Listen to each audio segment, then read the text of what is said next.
Hey guys, so it is March, oh my god, what day is it? March 12th. It is 8:54 p.m. Today was my rest day.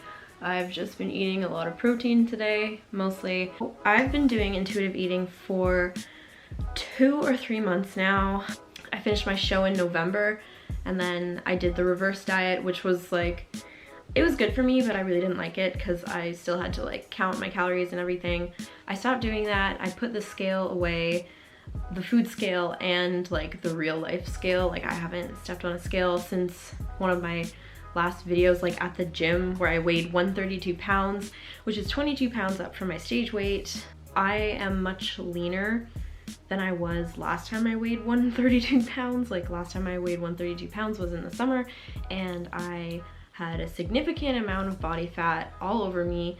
There's some definition there and there's some definition here, and in the summer it was like I had just tried to bulk so hard that I was forcing myself to eat, and there was just like a big layer of fat all over my body. Like I'm not gonna force myself to do this big bulk and just force myself to eat 3,000 calories a day like I was doing, because I know that I will put on a significant amount of fat again, and I really don't want to do that because it's really hard to get it off. So yeah, that brings me back to intuitive eating. I'm not forcing myself to eat a certain amount of calories, and I'm not measuring how many carbs I'm eating. I'm not measuring protein. I'm not counting calories. I basically just have a rough idea of what I should be consuming. I'm aiming for around 5-6 meals a day, maybe even more. But then again, sometimes my anxiety kicks in and I just lose my appetite, and I'm not gonna force myself to eat if I'm like in the middle of an anxiety attack, because it's just not healthy to do that.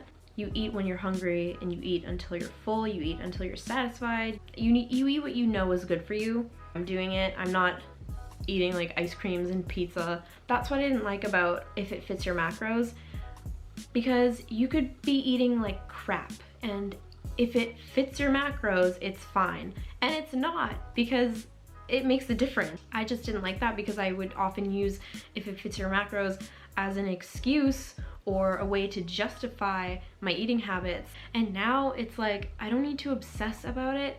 If I want to have some chocolate or a cookie, I will have some chocolate or a cookie, because I know that the majority of the time I eat healthy and I eat what I need. You know, it's so nice not to have to measure out everything you eat and track everything you eat. It makes a big difference. I find I have a lot more freedom with intuitive eating.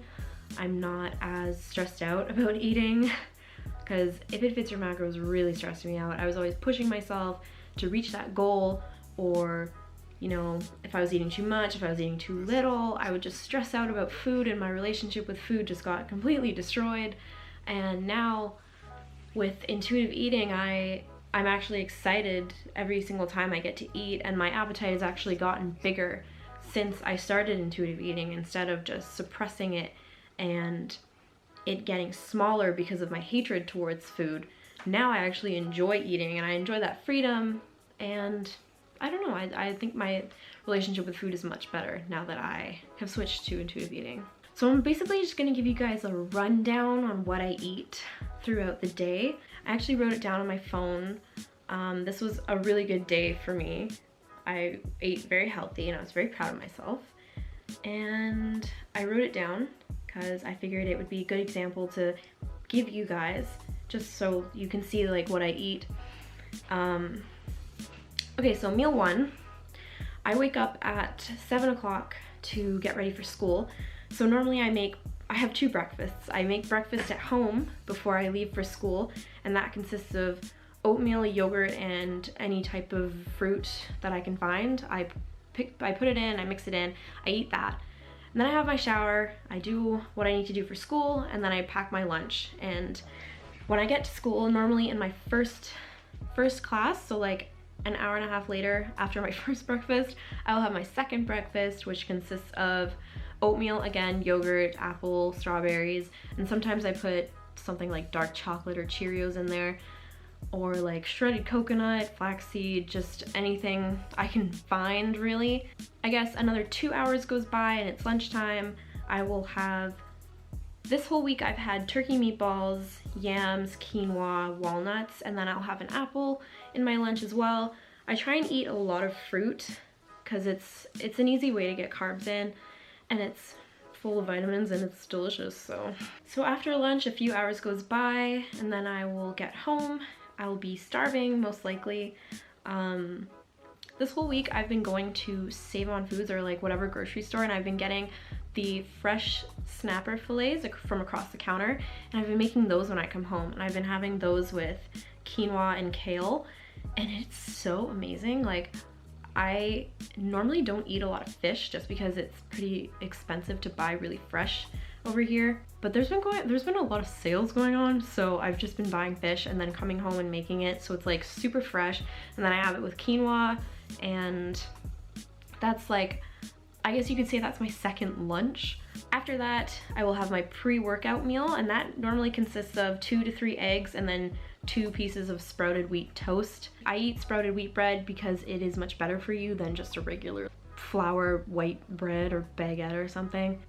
So that's my pre-workout meal. I normally have 30 grams of carbs pre-workout, or I try to. I just have a rough idea of it. I don't measure anything anymore. So post-workout, I will have quinoa or whatever is just laying around. Like sometimes it's potatoes, it's quinoa, it's yams, it's whatever carb I have made that week.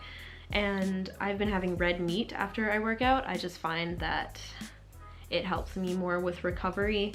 So I'll have one of the carbs, and then I'll have steak, and then I'll have kale salad or broccoli or whatever vegetable I can find. And then that's 6 meals. And if I'm still hungry by the time I go to bed, I will have 1 scoop of Hexapro, which is 25 grams of protein, 10 grams of carbs, and 2.5 grams of fat. I know that because I work at a supplement store and I know all the amounts of things in the proteins now, but it's pretty relevant to me because I'm not, like I said, I'm not tracking anything.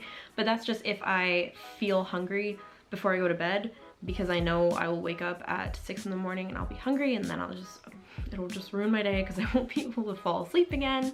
Roughly, that is 7 meals. There's the occasional snack here and there. A banana post-workout, I'll have an apple throughout the day. My boss actually did make a really good point. He said lean gains will add up. So the thing that I'm doing now is I'm not pushing my body to gain weight crazily. I'm just eating, you know, sustaining, and the extra calories that I'm slowly adding in, it'll eventually build up to something.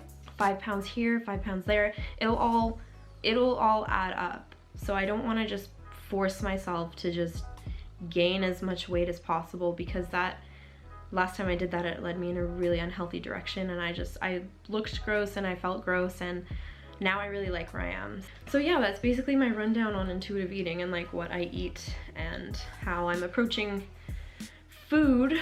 The second thing I wanted to like kind of talk about or just mention is today I got 100,000 followers on Instagram, as you will see here. It was exactly 1 year ago, March 19th, that I got 1,000 followers. I know that because I made a post about it on Instagram. Yeah, I just think that it's like really crazy how much it's grown. And the part that I really appreciate is that I have stayed true to myself throughout the whole time. I haven't posted things that I didn't approve of. I never sold out to anything just to get, you know, recognition or anything. I didn't post exceedingly revealing photos of myself just to get attention. I'm really proud of my legs now. That's one of my major things. So if I do post a picture in my underwear, it's mostly to just show off my leg. Like, I'm not doing it for that sexual attention. I would never do that. Probably because I'm 17. Like, I just have no interest in getting that kind of attention from people on the internet. If I do post a picture like that, it's because I'm like, yes, look at the gain. I respect myself, and I respect myself on the internet, and to get that recognition, that's just, I really appreciate it, and I just want to say thank you, and that I love all of you guys so much. If you have any video ideas or video topics, something you want me to talk about, just comment down below. And I'm really excited to continue growing this social media with all of you, and we're basically just like one big family. So anyways, that's all I have for today, and I will see you guys in the next video.